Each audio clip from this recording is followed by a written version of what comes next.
Hi everyone! In this video, I will show you how you can quickly and easily connect your application to a substream without any extensive substreams knowledge required. Hi, my name is Samuel Papineau, although you can call me Sam. I'm a web developer and I've been working for Pinax for about a year and a half. Some of the projects I've worked on have been the Pop Tokens Discord bot and the EOS community server, and the API for the Spyglass website. Right now, I'm working on the WebSockets portion of the substream sync, which I will talk about in this video. So what are the main issues with current substreams? Well, there's a very big learning curve, and it can be difficult to set up substreams infrastructure with limited experience. So why a WebSocket? Well, you have real-time data transfer between the substream and your application, you have very low latency, and it's ideal for developers with limited substreams experience.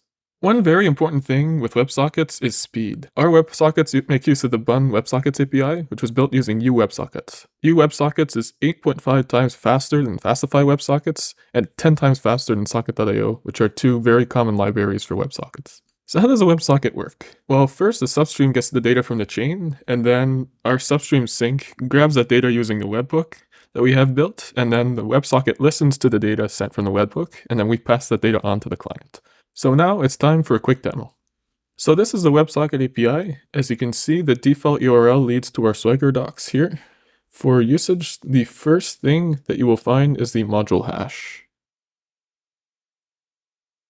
So what this is right here, this is what you will feed to the WebSocket in order to receive the data. Every single chain has its own module hash. We also have an endpoint here.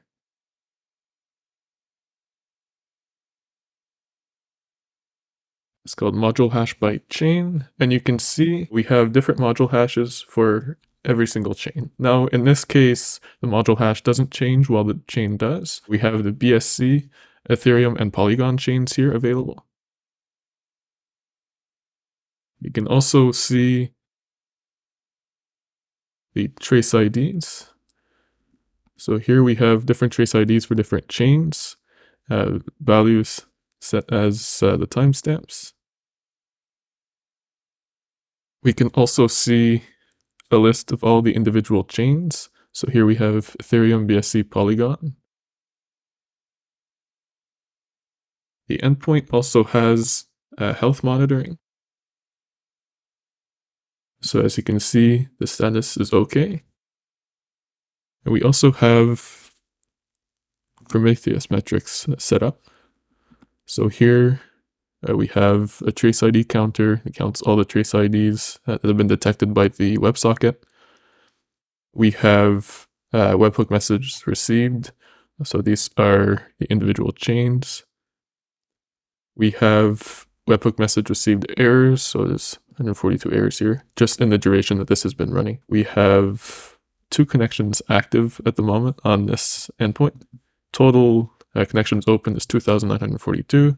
You can also see how many closed connections there are. So at the moment, there are only 2 connections that are still left open, as you can see here. We can also see how many messages have been published, how many bytes have been published, how many messages have been received using the subscribe method, and then also any errors with received messages. Here we also have our OpenAPI Swagger docs, all in JSON format. Here we have an example UI. As you can see, this is the type of data that you can expect to see on a website if you choose to use it. We have different chains listed here. The Ethereum chain will be coming in just a moment. And if we hit inspect and look at the console, we can see the different messages that we see coming in. So here we have a clock, we have a timestamp associated with it as a cursor. Here we can see in the data, we see trace calls, we see number of transaction traces. In the manifest here, we have a little more information. We have the chain. We can see the module hash that was used to fetch this data. We also can find the substream endpoint, the type as well, subtivity, v1 block stats. We have the session. So here we have the trace ID. And this is the kind of information that you can expect to receive from the WebSocket endpoint. So if you're interested in using WebSockets, you might be interested in knowing how you can connect to it. So right here, I have the Substream Sync WebSockets project running locally. Here I have it already started. And then in this tab, we're going to be acting like a client connecting to the WebSocket. So here we will head over to the example directory.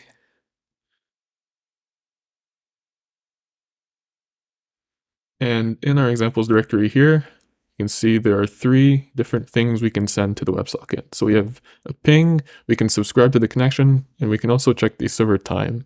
So here we'll just do a quick example. So here we've pinged the server. Next, if we want to subscribe. And now we can see we're connected. Now, because this is a local connection, we're not actually receiving any data from the substreams at the moment. So what I'm going to do here is I'm just going to open up Postman. And I can send a quick message to our local WebSocket connection with a simple payload. And as you can see, it received it right here. And now in the real world, I would not be sending this. This would be the substream sending the data. So you would receive basically a constant stream of data from the substream, and this will be sent directly to the webhook endpoint. So for our WebSocket, we are constantly adding to it and improving it. We do have some future plans for what we will add. First one is we want to retrieve data based on the chain name instead of the module hash. That will make it a lot easier for clients to connect to it, because all you'll need to know is the chain you want to use. You can plug it in and then you'll be able to use it. And then the next thing that we're going to add is we want to show past data. This is going to be important because at the moment, when you connect to the WebSocket, you get the current data. You can't see anything in the past. We'll be handling all that on our end, and then you'll be able to get past data easily. When it comes to connecting a substream using your application's infrastructure the traditional way, the process can be long and difficult, and generally requires a certain level of experience. By far, the simplest tool you can use to connect your application to a substream is our WebSocket, and we encourage you to give it a try. Thanks for watching.